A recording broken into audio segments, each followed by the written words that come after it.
All right, let's make progress with progressive reform and make the tin can analogy relevant. So remember that in American history up to this point, the robber barons, people like J.P. Morgan, were seen as more powerful than the political class. The one great insight that Teddy Roosevelt has is that unlike pretty much everybody else, he's grown up around people like J.P. Morgan, like Andrew Carnegie. Um, that's one of the advantages of being an aristocrat, more or less. He's a blue blood. He's grown up around people like Morgan, or actually Morgan himself. You know, they're both New Yorkers, his entire life. And he has a key realization. They poop too. They're human beings as well. There's nothing inherently special about them. They might have certain particular talents, but they're not larger than life individuals, and they can be challenged. And this is the context for his reelection um, campaign in 1904. In 1904, Roosevelt is reelected in a pretty significant landslide. And his campaign platform was called the Square Deal. Now, you'll note if you go down the page a little bit that Roosevelt had 3 points in the square deal. He wasn't necessarily a very talented student in geometry or mathematics in general, so I guess that's why he had 3 points in a square. But anyway, his electoral success in 1904, which, if memory serves, was the largest political landslide in U.S. history up to this point. It gives him the legitimacy to revive that whole Jacksonian idea of the democratic mandate or the popular mandate. The idea that the president is the only nationally elected political figure. And because he is a nationally elected political figure, he enjoys a broad popular mandate.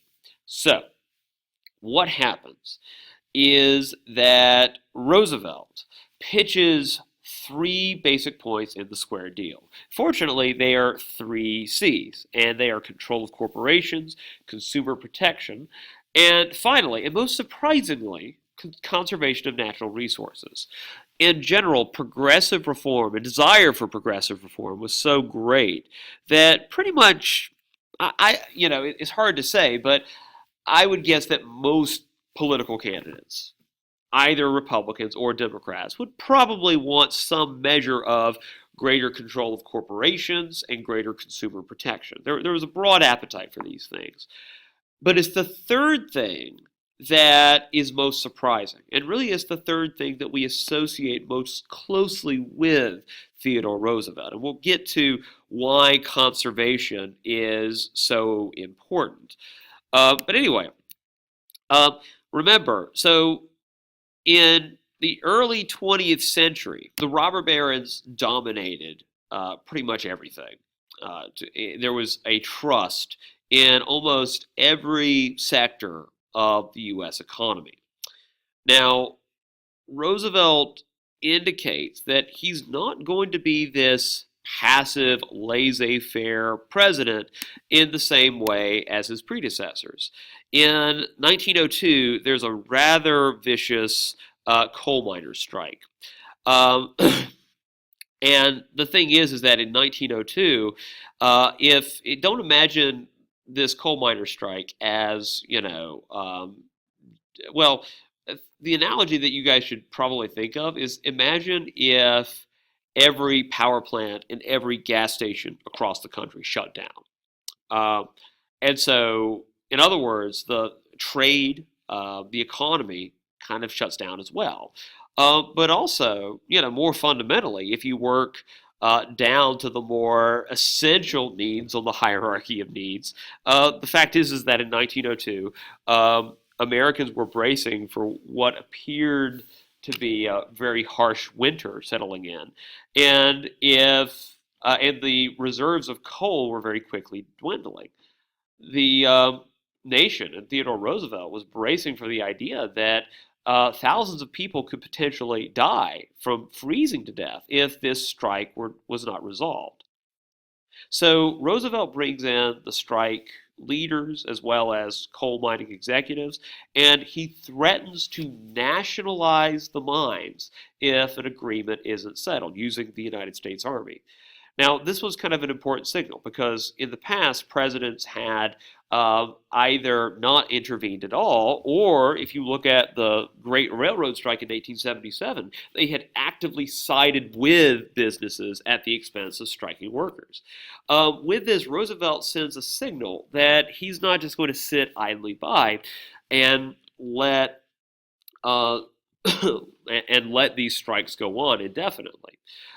When one of the mining executives accuses him of acting outside the Constitution, apparently Roosevelt gets so irritated that he briefly considers defenestrating the guy.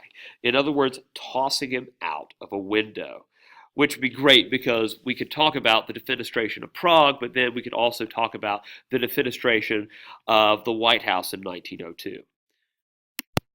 The biggest challenge to the robber barons came when J.P. Morgan, John D. Rockefeller, and a few other robber barons decided they wanted to try to buy out the only industry in the United States that did not have a monopoly or a trust running the whole thing. And that's, of course, the railroads. Historically, the railroads in the United States were just too big for any one person to own or control. Well, what happens is that the Union Pacific Railroad Company goes up for sale, and Morgan, Rockefeller, and a few others propose to buy it out. This would mean that over half of the nation's railroads would be owned by one company. So the one sector of the economy that wasn't monopolized was about to be monopolized. And there are a variety of economic and political and strategic reasons why that was unconscionable to Americans, but it was especially unconscionable to Roosevelt. And remember that there's been this anger building against the railroads dating back to the 1870s, where railroads are just so large and enjoy so many special privileges that ultimately Americans, especially in the Midwest, find that to be deeply unfair. So Roosevelt dusts off the Interstate Commerce Commission, which I told you was kind of worthless when it's first created. You know, they create it, but it doesn't do much. He dusts it off and uses it to regulate the railroad companies, and he also makes it known that if Morgan and company pursue this merger idea, then Roosevelt will pursue antitrust charges against the Union, or against the what's called the Northern Securities Company. So, in other words, Roosevelt goes head to head with the richest person in the United States, Rockefeller, and the most powerful person in the United States, Morgan. And at the end of it all, Roosevelt wins. Roosevelt proves that he wears the pants in the family. So that's how control of corporations looks. It's where the federal government makes it known that it's no longer interested in laissez-faire politics or economics. The federal government's not just going to be this sort of ambivalent referee that will occasionally make calls from the sidelines. It's going to be a more active participant in the economy as a whole. But remember, for many Americans, this wasn't far enough. There's this growing desire for the federal government to provide some level of welfare for Americans in this time period. And so, in other words, while Roosevelt is making the government more active, let's say a more interventionist referee, some people want the government to actually be a player. And we'll get to that perspective a little bit later. So that's the first C. The second C has to do with how the sausage is made. And I mean that quite literally. In the United States, the law of the land, when Americans bought goods or services or whatever else, was caveat emptor, which, if you remember, means buyer beware. So if you consume something that gave you salmonella poisoning, or if you consume something that caused your limbs to rot off, might be a slight exaggeration, but just bear with me here, well, that's your own fault. You should have been more conscientious about buying stuff. And so it means that if you wanted to sue the manufacturer or anything else, there really wasn't a lot of opportunity to do that. So consumer protection, either through the legal system or through government laws, was kind of lacking.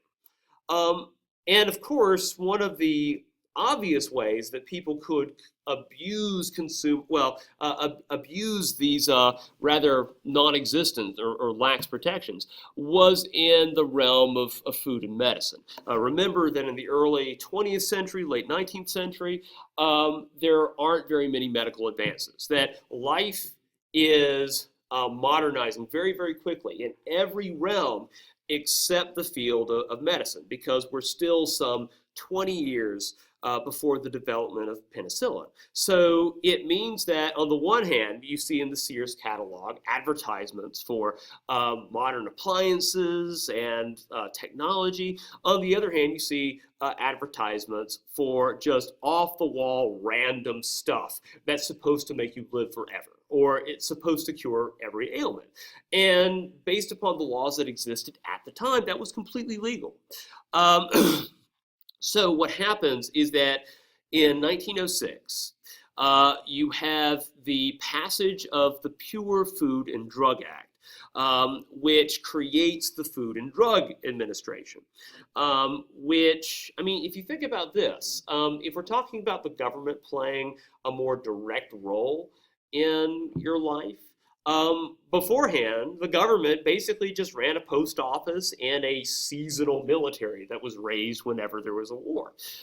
With the passage of the Food and Drug Act, now the government is regulating what you can and cannot ingest, or rather, what corporations sell to you that you can or cannot ingest. And part of the reason for the passage of the Food and Drug Act was the publication of a book by Upton Sinclair called The Jungle. When we talk about the muckrakers, typically we're talking about journalists, but sometimes muckrakers weren't really journalists, they were more novelists. They would take real life examples or things that they saw in their daily life, and then they would try to fictionalize it and publish it as some type of novel. Well, what happens is that Upton Sinclair is actually somebody kind of like Jacob Riis. He's worried about the plight of immigrants and urban poverty, and he kind of writes a book on what life is like as an immigrant worker. And it's I feel like it's the literary equivalent of watching the movie Prometheus, the Alien prequel. I wouldn't recommend it, but I seem to remember in that movie Prometheus, everything that could go wrong went wrong. I was practically expecting an anvil to fall from the sky and hit the main characters on the head. And that's kind of what the Jungle is. It's torture almost for its own sake, almost to the extent that it becomes unbelievable. I think by the end of it, the main character loses like all of his kids. I mean, it's really horrific stuff. But what's interesting is that when this book sort of becomes popularized, the passage that's seized upon is not the plight of immigrants or growing poverty in the cities. What people pick out from that book is a passage in which Sinclair describes quite literally how the sausage is made, how meat is sort of ground up and sold and packaged, that kind of thing. I mean, what Sinclair argues, and unfortunately in my notes I don't have an excerpt from the book, which might actually be a good thing, because if you guys are eating while watching this, I don't want you to throw up on your screens, but it's really gross stuff. But he describes how meat is kind of left in these big warehouses, completely exposed, in various states of decomposition, as molding. That sometimes there were rats that were running along the warehouse floors, and that when these this meat is sent to the meat grinder. Um, the rats that might still be, let's say, inhabiting these slabs of meat are just kind of extra protein. So yeah, it makes people kind of disgusted. Theodore Roosevelt, who is something of an arch carnivore himself, he likes killing things and eating things. Um, Usually he eats what he kills, but apparently, anyway, that's another story. But Theodore Roosevelt is somebody who likes him some red meat. He apparently considers becoming a vegetarian after reading The Jungle, which kind of shows you the impact that it makes. But it's not the impact that Sinclair wants. As Sinclair writes later on, that he aimed for the hearts of Americans, but instead got their stomachs. So while it doesn't really draw attention to the plight of the poor, it does get Americans talking about a greater government role in regulating consumer protections. And again, it's not just important for what it does immediately, but what it leads to. The government now regulates a variety of goods and products. And eventually what will happen is that during the Great Depression, the government starts taking radical steps to not just regulate consumer goods, but the financial sector itself. And while these things are kind of disconnected, a mutual fund versus hamburger meat, the government uses the same justification, that it's all about the power to regulate interstate commerce. But that's something that's popularized by Roosevelt. And one of the reasons he can make the case that this is acceptable is because of the idea of the popular mandate. The fact that Roosevelt was elected in one of the largest political landslides in American history. And that gives him a certain degree of power and credibility. So because of that, though, because Roosevelt was elected in such a landslide, he also has the ability to contemplate the most important L word in politics. No, I'm not talking about love. Love is completely unimportant in politics. It's dumb. No, love is not that L word. It's legacy. Any politician worth their salt, wants to leave their mark. In other words, they don't want things to go back to the way they were before they came into office. They want to change stuff. They want to change stuff permanently. So the question is, what is something that what can a politician do that is unique, that will be a permanent part of government and society from this point forward? And we kind of seen some examples of that. For example, I think that John Adams' legacy is the fact that he doesn't get America involved in a war between France and Britain. Thomas Jefferson's legacy is the Louisiana Purchase. But legacies are typically things that politicians value. I mean, almost like children to a certain extent. And it becomes personalized to a certain extent. I mean, I would say that, for example, President Obama's legacy would probably be the Affordable Care Act. But if you notice, nobody calls it the ACA because that's just a mouthful. Instead, people call it, guys, Obamacare. It's personalized. And what's interesting is that it begins as kind of a Republican attack against Obama, but Obama kind of goes with it and says, yeah, it's Obamacare, because he views that this is his way of leaving a mark on society. For Roosevelt, his legacy, as he sees it, is conservation. It can't be consumer protection, because consumer protection isn't a unique idea. A lot of Americans want greater government regulation. If it wasn't Roosevelt, it would have been someone else. it can't be controlled with corporations. That idea is shared by, Roosevelt, by William Jennings Bryan, by a whole host of other politicians at the time. So that's not unique. Conservation is. And one of the reasons that conservation is a uniquely Rooseveltian idea, I guess you could say, is because Roosevelt spends a lot of his early life in the West. He's probably one of the first American presidents to have substantial experience in the West. Like, I know we talk about Jackson being a Westerner, but that just means that in the context of the early 1800s, he spends some time in Tennessee and Alabama and Mississippi. I mean, that's the West in the 18 teens.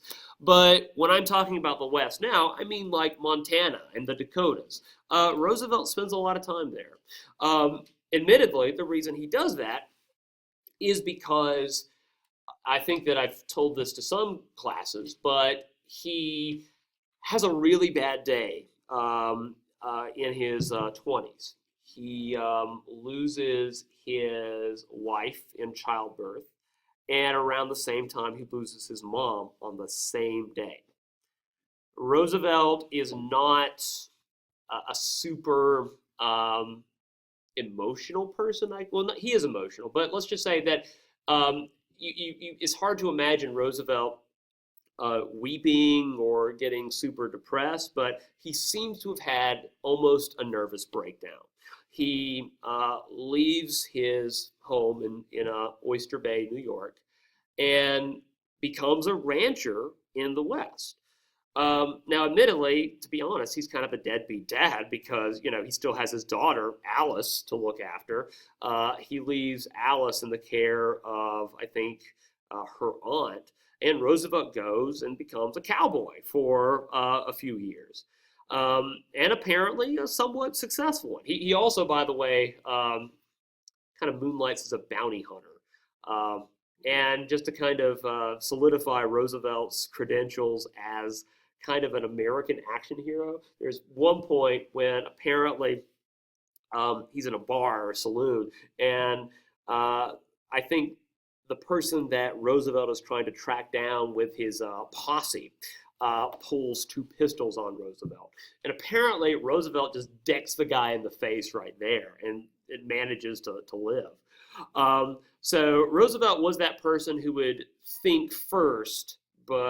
act first, but think later. And a lot of historians say, by the way, it's because he has this early trauma in the sense that he loses his father early in life.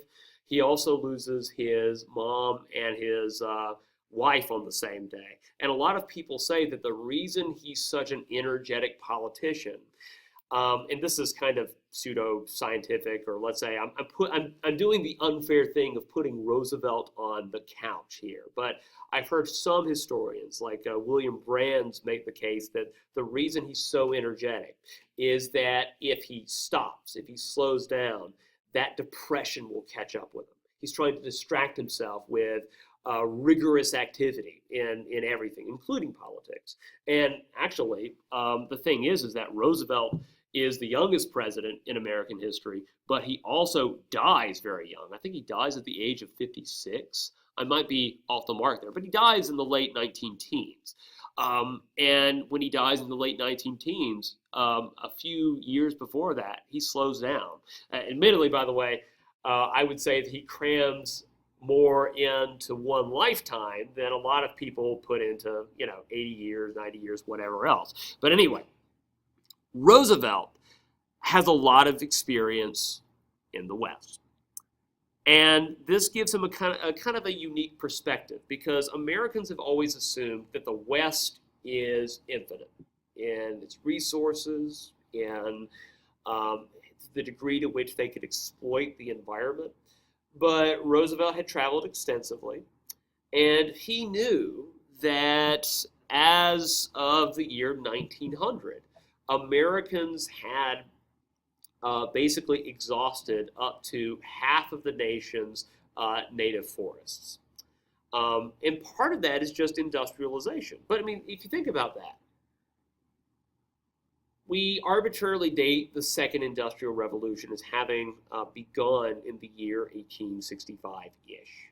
So in just 35 years, the nation had uh, basically chopped down up to half the native forest at this point in time.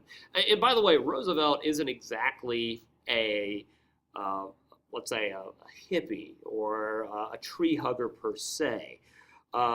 So, for example, if you look at John Muir, um, who is what we would call a preservationist, somebody who wants nature left in a pristine condition. Roosevelt is not that, even though he kind of partners with some preservationists regardless. Roosevelt wants to conserve the environment, not necessarily just for its own sake, but he believes that the nation's economic future depends upon having resources to pass to the next generation. It's in some respects, his environmentalism is informed by his vision of the United States as a great power.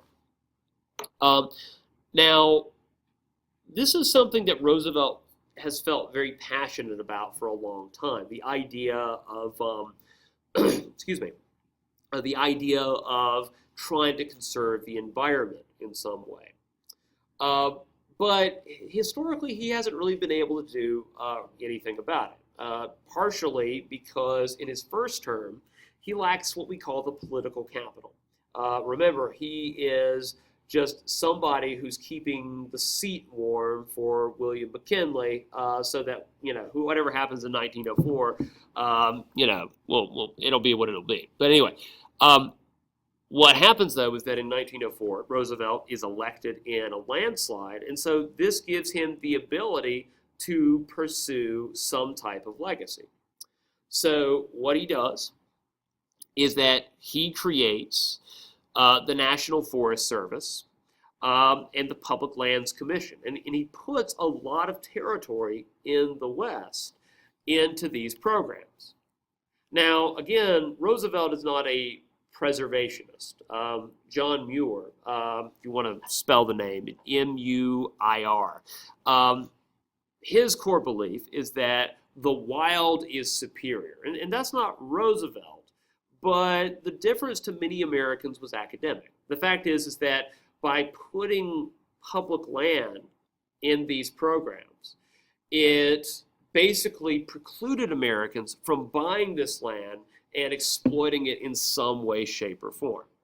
So, and the important thing to remember is that we're coming in this time period where we have the end of the frontier. The government doesn't have a huge amount of public land left to sell, but Americans kind of assure themselves that eventually they have the ability to purchase a lot of government land.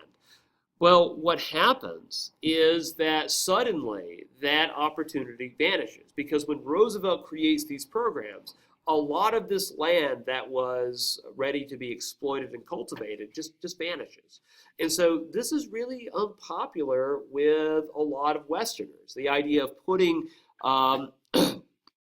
this land in the control of the federal government in some way, shape, or form. And in fact, a few years ago, I think in Nevada or Colorado, Utah, one of the western states, there was a rancher that had a very long armed standoff with the federal government over grazing rights. Basically, he allowed his cows to graze on federal land that really wasn't being used.